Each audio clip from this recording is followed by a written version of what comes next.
வணக்கம். இப்போ வைகாசி மாதம் பிறக்க போகுது. வைகாசி மாதம் பிறக்கும்போது சூரியன் எங்கே வருவார்? ரிஷபத்துக்கு வருவார். அதான் ரிஷபங்கிறது காலபுருஷனுக்கு 2வது வீடுங்க. பொதுவாகவே இந்த ரிஷப ராசி ரிஷப லக்ன காலத்தில் பிறந்தவங்களே புண்ணியவான்னு சொல்லுவாங்க. ஏன்னா அது காலபுருஷன் 2வது தானம், வாக்கு, குடும்பம் இந்த இடத்துல அமையுது இல்லையா? அவங்களுக்கு எப்போவுமே உண்ண உணவுக்கோ அதனால் நவரத்னங்கள் நிறைய சேரும், தங்கங்கள் சேரக்கூடிய வாய்ப்பு இருக்குது. அவங்க வாக்கு திறமை நல்லா இருக்குங்க. அது அவங்க அதனால இவங்க மேக்சிமம் டீச்சராக இருப்பாங்க, லாயராக இருப்பாங்க. அவங்களோட வாக்குப்படி தான் நல்லா உண்டு. இதில் பிறக்கிறதே ரொம்ப விசேஷம். சரி, இந்த மாதத்தை நான் எதுக்கு இப்போ எடுத்துருக்கிறேன்னா, இந்த வைகாசி மாதத்தில் நீங்கள் தான தர்மங்கள் செய்தால் ரொம்ப நல்லதுங்க. அதனால தான் இந்த வைகாசி மாதம் வரதுக்கு முன்னாடியே இந்த தகவலை சொல்கிறேன்.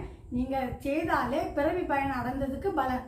அப்போ அது என்ன மாதிரி தானம் பண்ணணும்னு பார்த்தீங்கன்னா, நீர், மோர், பானக்கம் இதெல்லாம் நீங்கள் கொடுத்தீங்கன்னா நம்மளுக்கு பிறவி பயணம் அடைஞ்சதுக்கு பலனாக இருக்கும். அது எப்பப்போ கொடுக்கலாம்னா, திருதியை, ஏகாதசி, துவாதசி, திரியோதசி இந்த 4 திதியில் நீங்கள் கொடுக்கும்போது நமக்கு எவ்வளோ பாவங்கள் இருந்தாலும் அது தீரும். அதான் இதுக்கு ஒவ்வொன்றுக்கும் ஒவ்வொரு கதைகள் இருக்குது. நான் அந்த கதையெல்லாம் சொல்லணும்னா 1 மணிக்கூர் ஆயிரும். அதனால் இந்த திதியை நீங்கள் ஓரம் வச்சுக்கோங்க. இதே பௌர்ணமி திதி வரும்போது அன்னதானம் கொடுங்க. அது கொடுத்தாலும் ரொம்ப விசேஷமான இது. இந்த மாதம் ரொம்ப விசேஷம்.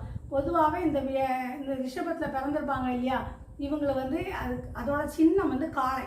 அதான் காளை எப்படி இருக்கும்? எல்லா பாரத்தையும் சுமக்குமா, சுமந்து அது ஒரு இடத்துல போட்டு விடும். அதே மாதிரி தான் ரிஷபராசிக்காரங்களும் அவங்க குடும்ப பாரத்தை சுமந்து குடும்ப கௌரவத்தை காப்பாற்றக்கூடியவங்களாக இருப்பாங்க. அதனால் ரிஷபராசிக்காரங்க ரொம்ப விசேஷமான ஒரு இது.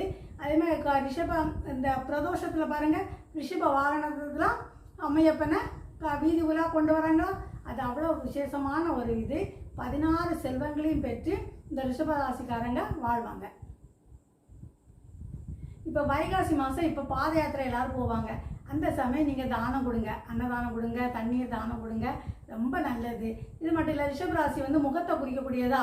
அதனால இந்த ரிஷபராசியில் பிறந்தவங்களோட முகம் அவ்வளோ ஐஸ்வர்யமாக இருக்கும், ரொம்ப அழகாக இருப்பான்னு சொல்லுவாங்க. சுக்கிரனோட வீடா கருப்பாக இருந்தாலும் கலையாக இருக்கான்னு சொல்லுவாங்க. இதே சுகஸ்தானாதிபதி சந்திரனை அவங்க வீட்டிலே இதில் உச்சமடைகிறார். ரோஹி நட்சத்திரம் இருக்குது அதுலேயும். அதனால் இவங்க அம்மாவை ரொம்ப நேசிப்பாங்க. இவங்களுக்கு மகாலட்சுமியோட அருளும் உண்டு. ஆனால் ரொம்ப விசேஷமான ஒரு மாதம், விட்டுறாதீங்க.